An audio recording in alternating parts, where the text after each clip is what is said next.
Akkam jirtu daawwattoota keenya oduu sibuu neetwork yeroo kana isinitti himna haga xumuraatti nu waliin turan afeerraa keenya. Addi bilisummaa Oromoo ABO'n filannoo biyyaalessaa marsaa 7ffaa magaalota 2 fi naannolee 4tti dorgomaa jedhe.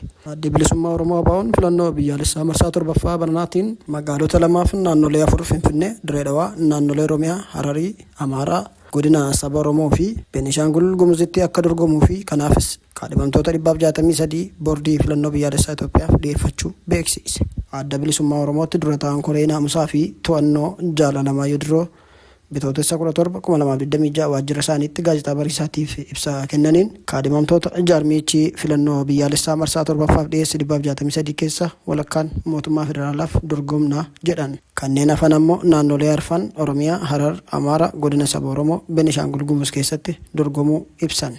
Bakka nageenyi hin jirretti jedhan jaalalamayyoon filannoo adeemsisuun mootummaa uummata sirnaan bakka bu'uu ijaaruun mijataa waan hin taaneef ABO'n filannoo biyyaalessaa marsaa 7ffaa adeemsisuun dura waraanni dhaabbatee nageenyi bu'uu qaba yaada jedhutti amanaa jedhan jaalalamayyoon.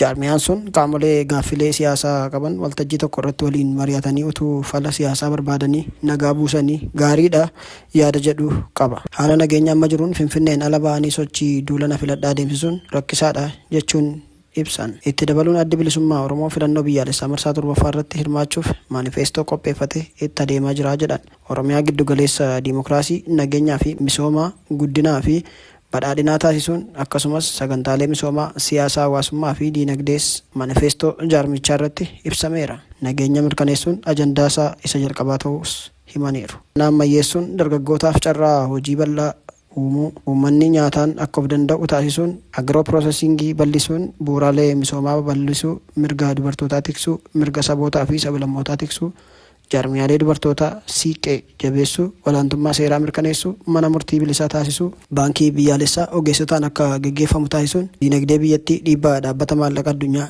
IMF baankii addunyaa jalaa baasuu akkasumas qaala'insa jireenyaa tasgabbeessuun sagantaalee isaa irratti qabus himaniiru. Miseensota warra hojii siyaasaa hojjetaniif leenjii kenneeraa jedhan jaalalamayyoon. Haa ta'u malee sababa rakkoo nageenyaatiin garuu maanifeestoo keenya uummatatti beeksisuu hin dandeenye jedhan. Boordii filannoo biyyaalessaa Itoophiyaa waliin ta'uun yoo haalli mijataan uumame maanifeestoo keenya gadi buusnee uummatatti ni beeksisnaa jedhan. Haala ittiin maanifeestoo keenya hawaasa biraan gahuu dandeenyu irratti hojjechaa jirra.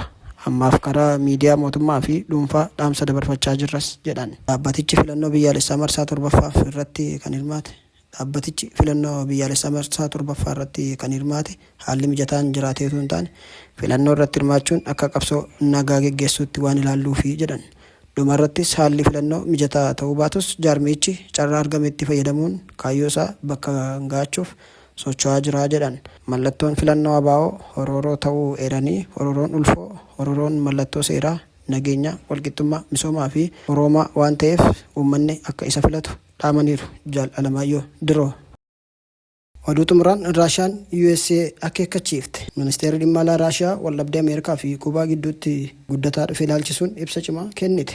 Raashiyaan yaaliin dhimma keessoo mootummaa abbaa biyyummaa qabu godhamu kamiyyuu cimsinee balaaleffannaa jetteetti. Raashiyaan deeggarsa bal'aa Kuubaaf gootu keessumaa bifa gargaarsa meeshaa fi maallaqaatiin akka itti fuftu ibsiteetti.